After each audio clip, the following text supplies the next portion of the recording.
One Piece Chapter 1130. Thanks to Redden, the Cursed Prince. The chapter starts at Elbaf's ship. Franky announces to the giants that they would like to stop searching.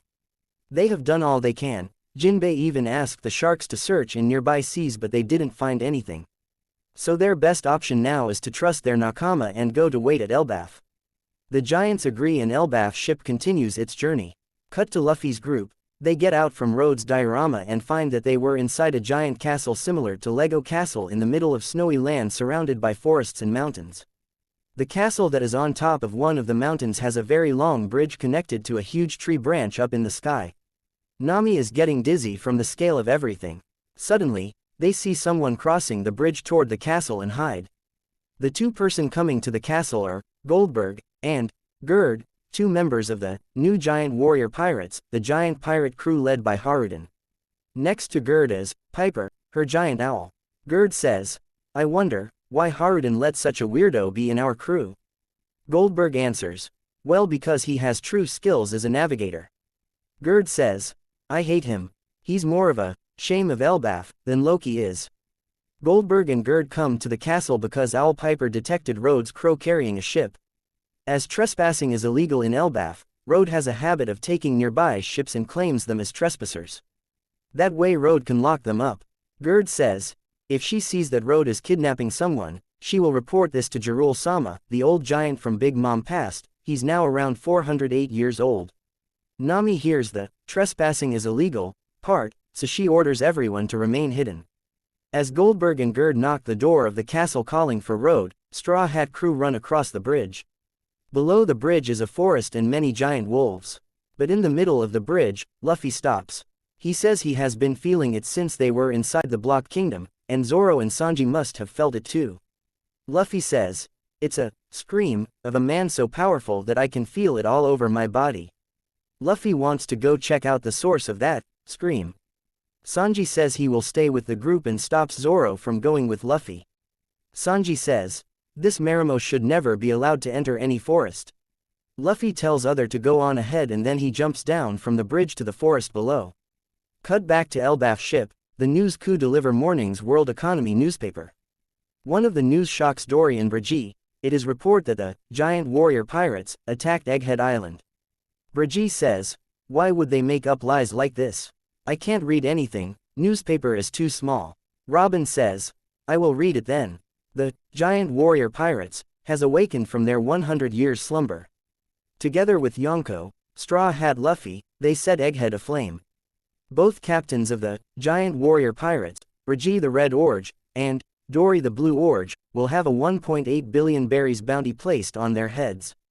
We can see new Dory and Brigitte wanted posters, with pictures took in Egghead and with new 1,800,000,000 berries bounty each one. Brigitte says, 1.8 billion. Dory says, "It is not our intention to be back. Giant warrior pirate, bosses used to have a 100 million bounty, right? What a boost." Robin answers, "Quite a bit of inflation has happened between 100 years ago and now. But this is a reasonable number for the leaders of Elbaf warriors." The newspaper also reports that Luffy is the one who killed Vegapunk, with huge picture of Luffy using Gear 5 form.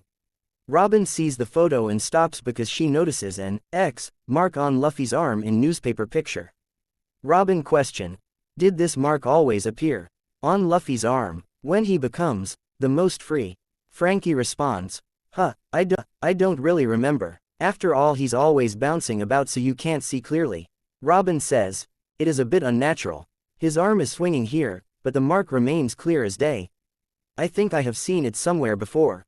Dory says, "Anyhow, to think that Straw Hat is now standing equal to red hair." Brigitte says, "And it also seems like one of our youngsters, Haruden, has become you guys' underling." Kashi says, "All things considered, he's still a son of the king. He was a rough brat, I believe. They wanted to come pick you guys up too, but the reason only us seniors came is because there's a little trouble happening back in Elbaf." Franky questions, "Trouble?" It's explained that while Dory and Brigitte were absent, Loki, an official, son of the king, was born. He was an evil giant called the Cursed Prince. Loki murdered King Harold, his own father, to claim a legendary Akuma no Mi that passed down in the royal family. We don't see King Harald in this chapter. And then Loki ate that Akuma no Mi, no more information about it in this chapter. The warriors of Elbaf managed to detain Loki, but recently he was on the verge of breaking free, so they need the strength of all warriors of Elbaf to restrain Loki. Frankie is shocked that there's someone so powerful they need all giant warriors' power to lock him up. Cut back to Luffy. In an absolutely epic double page, Luffy finds a huge giant tied up with massive chains in the middle of snow. That giant is Loki. Loki's design is badass. Loki is a thin and muscular giant. He has a very long hair with 2 braids in the front and a goatee in the chin. He has some tattoos on his arms, not clear yet what are them.